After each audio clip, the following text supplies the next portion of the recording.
Hello students, how are you? My name is Karan. So today we will continue chapter number 8 of class 10 and name of this chapter is height and distance. So in our previous classes we have already discussed some questions of chapter number 8. So today we will continue chapter number 8. So आज की class के अंदर हम first question जो solve करेंगे वो लेंगे हम क्वेश्चन नंबर 20. अब मैं क्वेश्चन नंबर 20 यहाँ राइट नहीं करूँगा क्योंकि राइट करने में बहुत सारा टाइम वेस्ट हो जाता है. ठीक है, तो सभी के पास में बुक है, अपनी अपनी बुक में देख सकते हो क्वेश्चन नंबर 20. ठीक है, तो क्वेश्चन नंबर 20 है इसके अंदर. अगर आप फिर भी कंफ्यूज हो तो मैं क्वेश्चन नंबर 20 है वो अभी इस बुक में से पढ़ रहा हूँ. ठीक है, तो आप सुन लेना और मैच कर लेना. क्वेश्चन नंबर 20 है from the top of a hill. From the top of a hill, एक हिल है उसके टॉप से. In east side at 2 points, angle of depression are 30 and 45. एक हिल है उसके ईस्ट साइड में 2 पॉइंट है, तो उन दोनों पॉइंट का ईस्ट उसके हिल के टॉप से एंगल ऑफ डिप्रेशन है वो 30 एंड 45. तो सबसे पहले क्वेश्चन नंबर 20 में हम डायग्राम ड्रॉ करते हैं और हम मान लेते हैं कि ये एक हिल है. ठीक है, ऐसे डायग्राम ड्रॉ कर लेते हैं कि ये एक हिल है. अब इसके ईस्ट साइड में, तो इस अगर यहाँ पर मैंने ये पॉइंट लिया तो इसका ईस्ट साइड किस साइड में होगा? ठीक है, तो ये हो गया ईस्ट इधर. अब इस हिल के टॉप से ईस्ट साइड में 2 पॉइंट है, वहां पर एंगल ऑफ डिप्रेशन बन रहा है 30 एंड 45. तो हम मान लेते हैं कि ईस्ट साइड में 2 पॉइंट है. फर्स्ट पॉइंट यहाँ पे और सेकंड पॉइंट हमने मान लिया यहाँ पे. 2 पॉइंट ले लिए.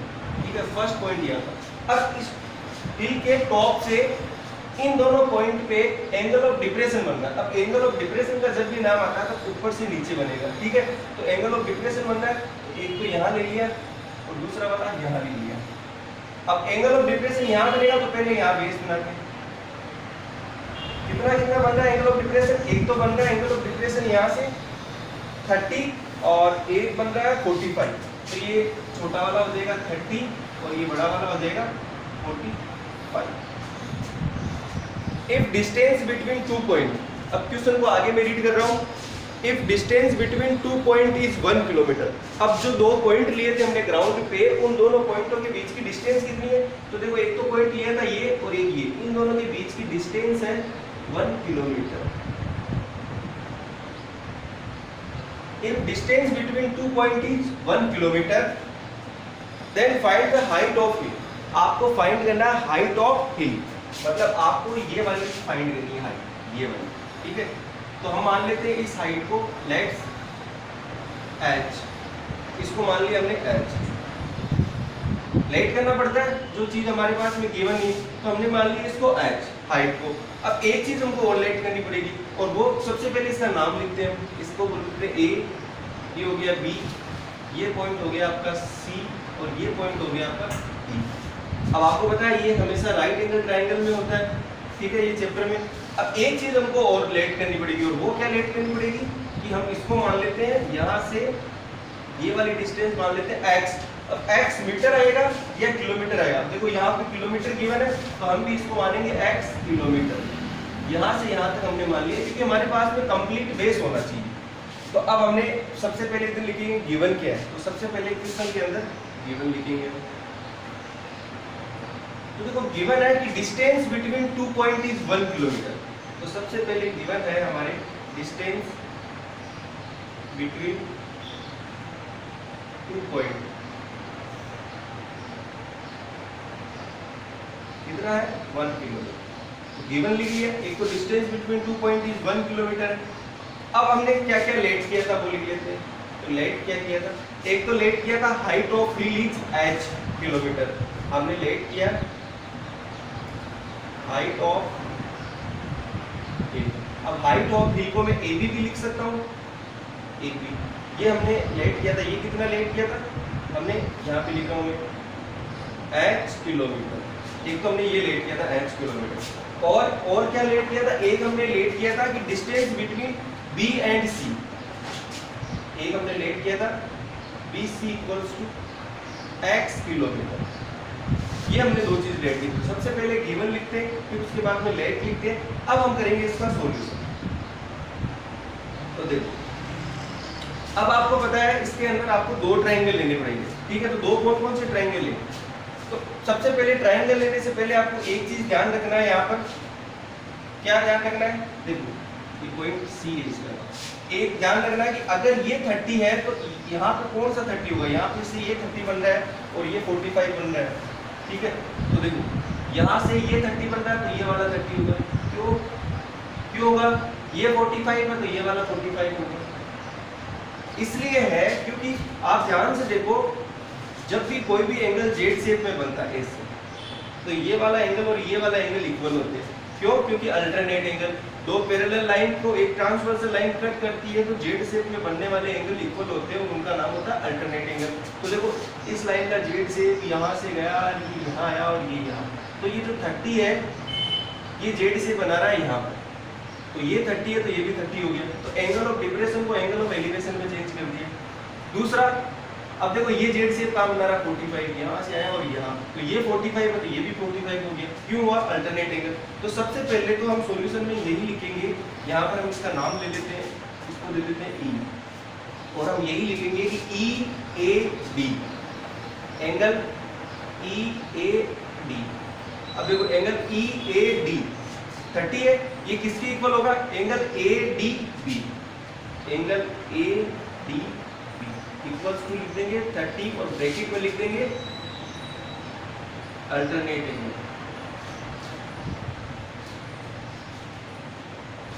सेम ऐसे ही करेंगे वापस 45 के लिए ई ए और सी, तो लिखेंगे एंगल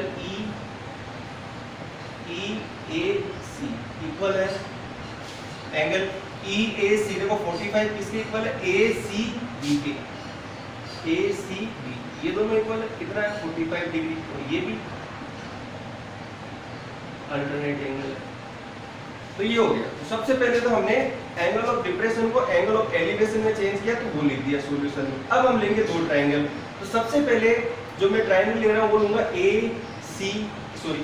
बी सी। तो in right angle triangle A B C. अब देखो ए बी सी, मुझे पता है ए बी सी में मेरे पास में बेस है और परपेंडिकुलर है, तो बेस और परपेंडिकुलर में कौन सा रिलेशन होता है? tan थीटा है। तो यहाँ पर मैं लिखूंगा tan थीटा इक्वल टू क्या है? 45।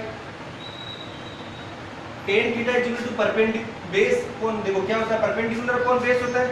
यहाँ से आप कर लो, क्या फॉर्मूला था परपेंडिकुलर और tan, ये ट्रिग्नोमेट्री रेशियो फाइंड करने का, ये था आपका P V P upon H B, perpendicular upon base. तीसरे नंबर पे देखो sin theta cos theta tan theta, तो tan थीटा इक्वल टू क्या होता है? Perpendicular upon base. तो परपेंडिकुलर क्या है? H और बेस क्या है? X। अब यहाँ पर वैल्यू पुट करेंगे हम, तो tan 45 की वैल्यू क्या होती है? 1, और ये हो गया H अपॉन X, तो क्रॉस मल्टीप्लाई किया तो X equal to H kilometre. तो ये हो गया आपकी इक्वेशन नंबर फर्स्ट। अब हम क्या करेंगे? दूसरा ट्रायंगल लेंगे, ट्रायंगल ए बी और डी। तो अब हम लिखेंगे in right angle triangle A B और डी। अब इस ट्रायंगल में वापस से बेस और परपेंडिकुलर में रिलेशन होता है tan थीटा का, tan और थीटा कितना इधर 30 डिग्री, तो यहाँ पर परपेंडिकुलर क्या है?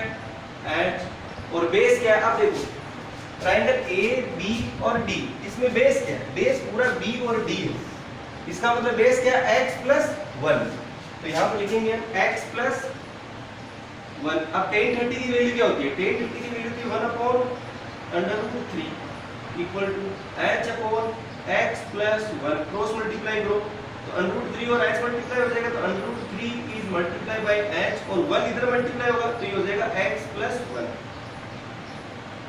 ये हो गई आपकी इक्वेशन नंबर सेकंड।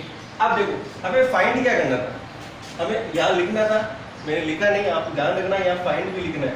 हमें फाइंड करना था हाइट ऑफ टावर, मतलब h फाइंड करना है हमें। तो इक्वेशन नंबर फर्स्ट और सेकंड को इस टाइप से आप सोल्व करो कि h फाइंड हो जाए। तो मैं क्या करूंगा, जहां पर इक्वेशन नंबर फर्स्ट में x आ रहा है उसकी जगह इक्वेशन नंबर सेकंड में x आ रहा है उसकी जगह इक्वेशन नंबर फर्स्ट से x की जगह h लिख दूंगा, क्योंकि देखो x इक्वल टू h है। तो by equation first and second, तो यहां पे लिखेंगे हम by equation first and second.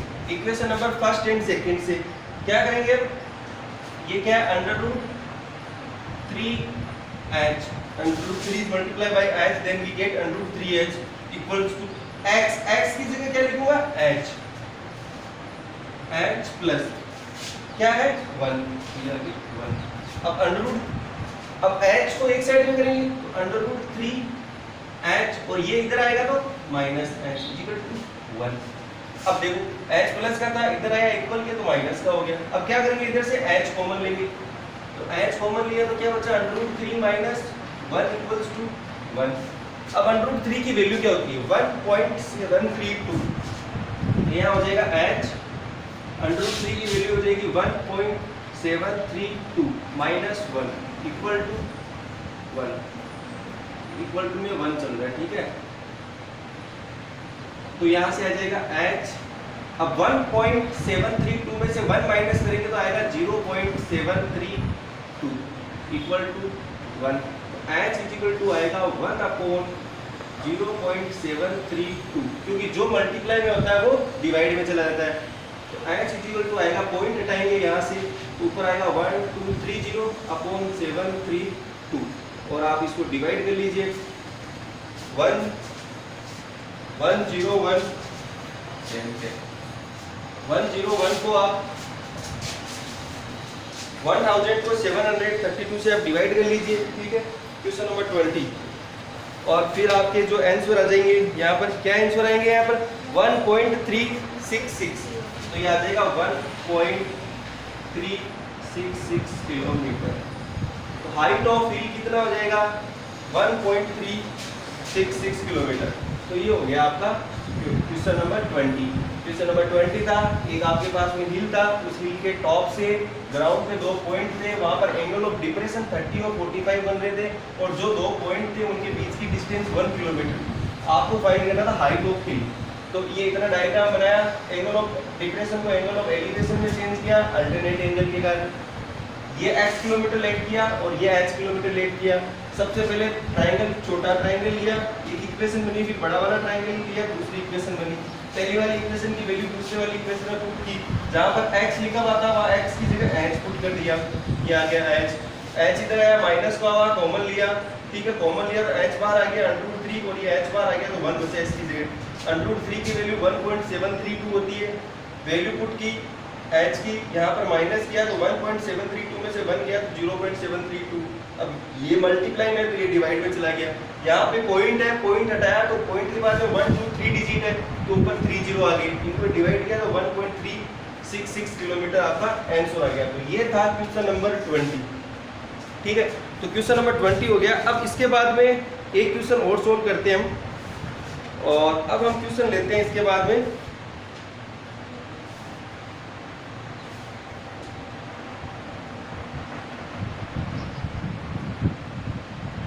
कौन सा क्वेश्चन ले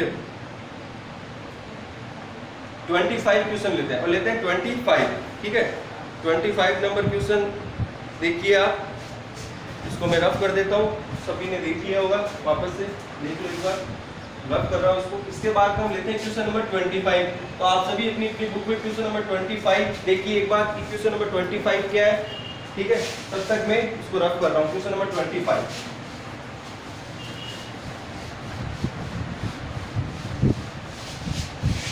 अगर किसी ने वीडियो अभी तक किसी को लग रहा है कि जल्दी रफ कर दिया तो वापस से वीडियो में बैक जा सकते हैं, है ना, ये ऑप्शन है आपके पास, या फिर वीडियो को पॉज भी कर सकते हैं, पॉज करके भी देख लो या फिर वापस बैक जाके भी देख सकते हो आप वीडियो को। अब मैं आपको one of the important question और करवा रहा हूँ, क्वेश्चन नंबर 25। क्वेश्चन नंबर 25 सबसे पहले आपको समझा देता हूँ मैं। Question number 25, a straight highway leads to the foot of a tower. एक टावर है और उस टावर के फुट मतलब नीचे की तरफ से एक स्ट्रेट हाईवे जा रहा है, ठीक है। जैसे ये टावर है और उधर से एक स्ट्रेट हाईवे आ रहा है टावर की तरफ। तो सबसे पहले हमने बनाया ये एक टावर और ये स्ट्रेट हाईवे जा रहा है, ये टावर है और ये स्ट्रेट हाईवे जा रहा है, ठीक है, इतना बना लिया। अब आगे क्या है, a man standing at the top of the tower observe. अब यहाँ पर खड़ा है a man is standing at the top of the tower and observe, यहाँ से खड़ा खड़ा ऑब्जर्व कर रहा है, रोड की तरफ देख रहा है। क्या ऑब्जर्व कर रहा है? A car at angle of depression of 30 which is approaching the foot of the tower with the uniform speed।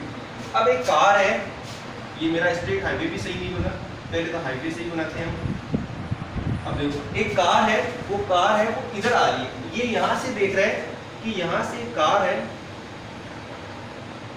वो चलती चलती इधर आ रही है, और उसका अभी इसने देखा कि कार का एंगल ऑफ डिप्रेशन कितना बन रहा है 30। तो हमने यहाँ से ये लिया और इधर बनाया एक लाइन और एंगल ऑफ डिप्रेशन बना दिया यहाँ पर कितना 30। तो यहाँ से एंगल ऑफ डिप्रेशन बन रहा है 30। ठीक है। A man is standing at the top of the tower, यहाँ से ऑब्जर्व कर रहा है कि ये कार है इस हाईवे पे टावर की तरफ आ रही है, और यहाँ से देख रहा है कि एंगल ऑफ डिप्रेशन 30 बन रहा है। फिर आगे 6 सेकंड लेटर, 6 सेकंड बाद, अब देखो 6 सेकंड बाद में, अब ये कार है चल रही है, तो 6 सेकंड बाद में मान लेते हैं कि ये कार यहाँ पे पहुंच गई। ठीक है, 6 सेकंड लेटर ये कार यहाँ पे आ गई। The angle of depression of the car is found to be 60। अब 6 सेकंड बाद में इसने देखा कि एंगल ऑफ डिप्रेशन चेंज हो गया और कितना बन गया 60। तो 6 सेकंड बाद में ये एंगल ऑफ डिप्रेशन कितना बन गया 60। तो यहाँ से कार को यहाँ तक आने में कितना टाइम लगा 6 सेकंड। यहाँ से यहाँ तक आने में कितना टाइम लगा 6 second. Find the time taken by the car, find the time taken by the car to reach the foot of the tower from this point. अब आपको क्या करना है, ये बोल रहा है कि आपको बताना है कि यहाँ से यहाँ तक इस टावर के फुट तक कार को, इस वाले पॉइंट से यहाँ तक कार को आने में कितना टाइम लगेगा। तो हम मान लेते हैं इस कार को यहाँ से यहाँ तक आने में x सेकंड लगते हैं। ये हमने कर लिया। ये फाइंड करना है कि इस वाले पॉइंट से यहाँ तक आने में कार को कितना टाइम लगेगा। तो सबसे पहले हम इनके नाम दे देते हैं A, B, C और D, और इसको मान लेते हैं E। ठीक है, तो सबसे पहले हम लिखेंगे गिवन। गिवन के अंदर क्या लिखेंगे इसमें, तो गिवन के अंदर हम लिखेंगे कि पॉइंट D से पॉइंट C तक आने में कार को कितना टाइम लगता है। तो 6 सेकंड लगते हैं। तो सबसे पहले हम गिवन में लिख देते हैं ये वाली चीज। तो गिवन में लिख दो आप सभी क्वेश्चन नंबर 25 में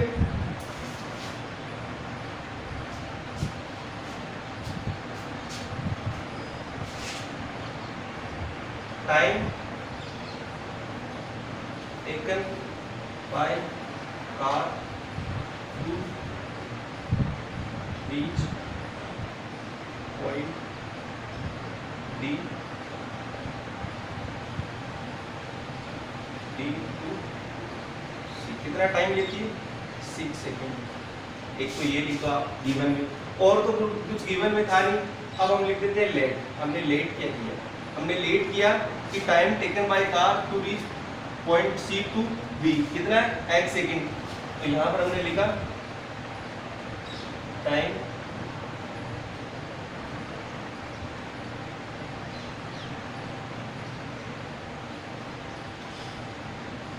from point C to B कितना है x सेकेंड। ये हमने किया लेट। अब हमको फाइंड क्या करना है, हमको यही फाइंड करना है, x ही फाइंड करना है। ये जो हमने लेट किया था ये वाला, सॉरी ये लेट नहीं किया था, ये तो हमको फाइंड करना है। इसको x जो सेकंड लिखा था ये हमको फाइंड करना है। तो यहाँ पे हमको फाइंड करना है x की वैल्यू फाइंड करनी है, वैल्यू ऑफ x। हमको x की वैल्यू फाइंड करनी है। ठीक है, आप ये गिवन, लेट और फाइंड ये आप अपने मन से इस डायग्राम को देख के अपने मन से भी लिख सकते हो। ठीक है, जो भी कुछ क्वेश्चन में गिवन है वो गिवन में लिख दो। लेट जैसे मैंने इसको x मान लिया, अगर आप चाहते हो कि ये ना लिखे गिवन में तो जैसे मेरे को ये भी मानना पड़ेगा। मैं इसको ले लेता हूँ हाइट h। अब इसमें आप सेकंड, इसको ले लिया मैंने मीटर। तो अगर आप चाहते हो कि लेट के अंदर आप ये नहीं लिखना चाहते, ये फाइंड में लिख दिया, तो आप इसकी जगह ये लिख दो वापस से। क्या लेट किया आपने, height of tower, height of tower is H metre. थोड़ा कंफ्यूज हो तो ना यहाँ से डायग्राम इधर दूर है। और हमको फाइंड करना है वैल्यू ऑफ एक्स। चलो सॉल्यूशन के अंदर, तो सॉल्यूशन में हम क्या करेंगे, जब भी एंगल ऑफ डिप्रेशन की बात आती है तो सबसे पहले हम बोलेंगे कि एंगल ऑफ डिप्रेशन को एंगल ऑफ एलिवेशन में चेंज करेंगे। तो बताओ ये 30 है, तो ये जेड शेप कहाँ बना रहा है, ये बना रहा है यहाँ, तो ये कितना हो जाएगा 30 डिग्री है ना। अब ये कार हटा रहा हूँ मैं, ये समझाने के लिए बनाया था। अब ये 60 बन रहा है, ये जेड शेप कहाँ बना रहा है यहाँ पर, तो ये कितना हो जाएगा 60 डिग्री, और ये है आपका 90 डिग्री। ठीक है, सबसे पहले यही हम बात देखते हैं। तो क्या हो जाएगा angle angle E A D, angle E A D, angle E A D, E A D, ये किसके इक्वल होगा, angle A D B, angle A D और बी कितना हो जाएगा 30 डिग्री। और क्यों होगा, कारण क्या होगा, अल्टरनेट एंगल।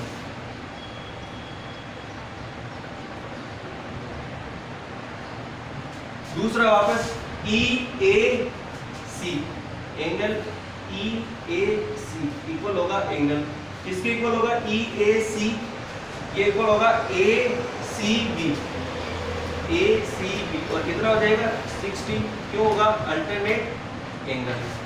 ठीक है, अब हम दो ट्रायंगल लेंगे। तो सबसे पहले ट्रायंगल ले रहा हूं मैं ए बी सी, तो यहाँ पे लिखेंगे in right angle triangle A B C.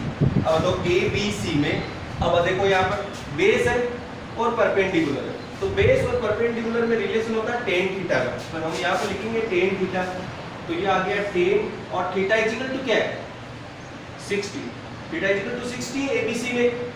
Perpendicular क्या है h अपॉन बेस क्या है x। अब आप मुझे बताओ tan 60 की वैल्यू कितनी होती है, tan 60 की वैल्यू कितनी होती है, tan 60 की वैल्यू होती है √3, तो यहाँ पर हम पुट करेंगे √3 equals to h upon x, cross multiply कर लो, तो देखो यहाँ पर इसकी वैल्यू होती है √3,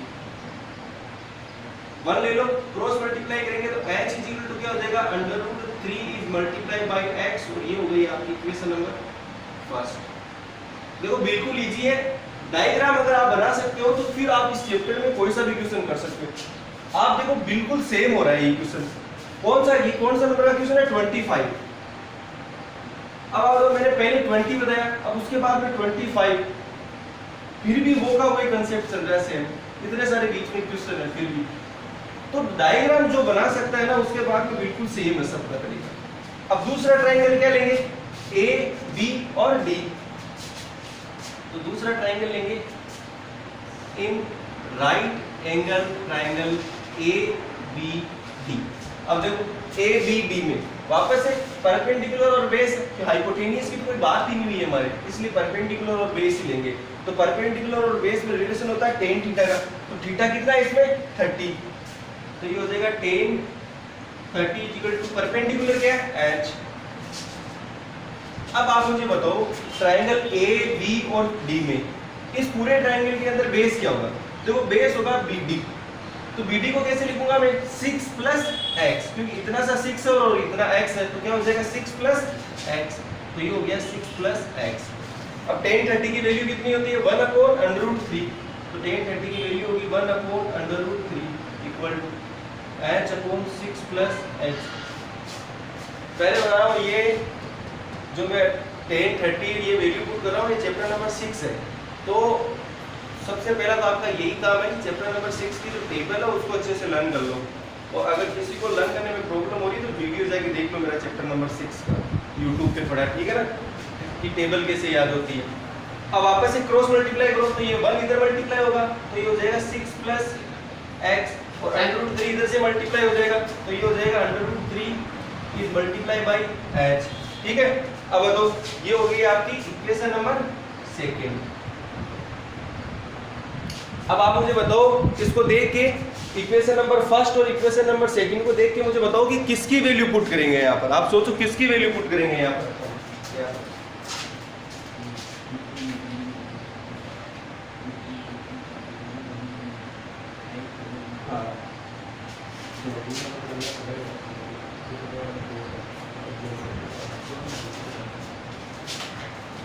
तो बताओ आप मुझे किसकी वैल्यू पुट करेंगे? यहाँ से h की वैल्यू पुट करूँ या यहाँ से x की वैल्यू पुट करूँ? अब देखो यहाँ फाइंड क्या करना है, बताओ h फाइंड करना है या x? क्या फाइंड करना है? x की वैल्यू फाइंड करनी है। इसका मतलब x की वैल्यू फाइंड करनी, तो यहाँ से जहाँ h आ रहा है वहां पर ये वैल्यू पुट कर दो। तो by equation first and second, by equation first and second, तो 6 plus x equal to √3 multiply. अब देखो h की वैल्यू क्या है? √3x, तो ये हो गया आपका √3x। तो 6 प्लस x इक्वल टू √3 और √3 मल्टीप्लाई हो गया, क्या बन जाएगा? 3, और ये हो गया x। तो 6 इक्वल टू x उधर जाएगा, 3x इधर जाएगा, तो ये हो गया माइनस का, क्योंकि प्लस कर रहा है, इधर आएगा माइनस का। तो 6 इक्वल टू कितना हो गया? 2x। तो 6/2 इक्वल टू हो गया x, ठीक है। तो यहाँ से x इक्वल टू क्या आ जाएगा? x इक्वल टू आ जाएगा 3, और ये हो गया सेकंड। देखो इधर सोल्व किया है, इसमें दिख रहा है क्या? ये मैंने जो लिखा है अभी, एक सेकंड, हाँ दिख रहा है सबको? तो कितना आ गया? x इक्वल टू आ गया आपके पास में 3 सेकंड। तो अब उस कार को पॉइंट C से पॉइंट B तक आने में, मतलब इस पॉइंट से टावर के फुट तक आने में उस कार को कितना टाइम लगा? तो उस कार को लगा आपका 3 सेकंड। तो इस क्वेश्चन के आंसर क्या हो जाएंगे? 3 सेकंड। तो एक बार चेक कर लो कहीं कोई मिस्टेक तो नहीं हुई। तो x इक्वल टू 6/2 तो 3 सेकंड। चेक कर लेता हूँ मैं इसके आंसर, चेक कर लेता हूँ। 25 के 3 सेकंड ये आ रहे हैं, ठीक है। तो आपने देखा, अगर इस चैप्टर के क्वेश्चन करने हैं आपको, तो आपको क्या करना चाहिए? आपको डायग्राम ड्रॉ करने आना चाहिए। ये डायग्राम ड्रॉ कैसे होंगे? आपको क्या करनी पड़ेगी? प्रैक्टिस करनी पड़ेगी। अभी आप देख रहे हो ये बहुत सॉल्यूशन इजी लग रहा है, लेकिन अगर आप जब खुद नहीं करोगे, जब तक बिना देखे इस डायग्राम को ड्रॉ नहीं करोगे, तब तक पॉसिबल नहीं है। तो आप ज़्यादा से ज़्यादा इस चैप्टर में जितने भी क्वेश्चन होंगे डायग्राम ड्रॉ कर लो। आप 3 या 4 बार हर क्वेश्चन के डायग्राम ड्रॉ कर लो, बाकी आप छोड़ दो, बोले बाकी आप कर लो कि कैलकुलेशन। दो ट्रायंगल लेने होते हैं, एक की वैल्यू दूसरे वाले में पुट करनी होती है। तो इसलिए आज की क्लास के लिए इतना ही। और अब अगर किसी को इस चैप्टर में प्रॉब्लम आ रही है, तो वो मुझे पर्सनली व्हाट्सअप कर सकता है या फिर कमेंट करके भी पूछ सकता है। और अगर नहीं आएगी तो मैं अगली क्लास में अगला चैप्टर करवाऊंगा, ठीक है। तो मेरे हिसाब से मैंने चैप्टर कंप्लीट करवा दिया। अब अगर किसी को प्रॉब्लम आए तो मुझे पूछ लेना, मैं वापस से कुछ क्वेश्चन जो आप पूछोगे वो बता दूंगा। अगर नहीं होगा तो फिर मैं अगली क्लास में नया चैप्टर स्टार्ट करूंगा, ठीक है। तो आज की क्लास के लिए इतना ही। मेरा वीडियो देखे, लगातार देखे, और जो भी वीडियो नहीं देख रहा उसको बताए, और टाइम पे वर्क करें। जो भी वर्क कर रहे हो आप फेयर नोटबुक में टाइम पे वर्क करें, कंप्लीट वर्क करके मेरे को फोटो सेंड करें। आप पहले भी बताया हुआ बहुत बार कि वर्क कंप्लीट करें, लास्ट के 2-3 पेज होते हैं जो उनकी फोटो सेंड किया करूँगी, ठीक है। वीडियो अच्छा लगे तो लाइक कीजिए, और जिसने भी चैनल सब्सक्राइब नहीं किया, चैनल सब्सक्राइब करो, ठीक है। चैनल सब्सक्राइब करना मत भूला करो आप।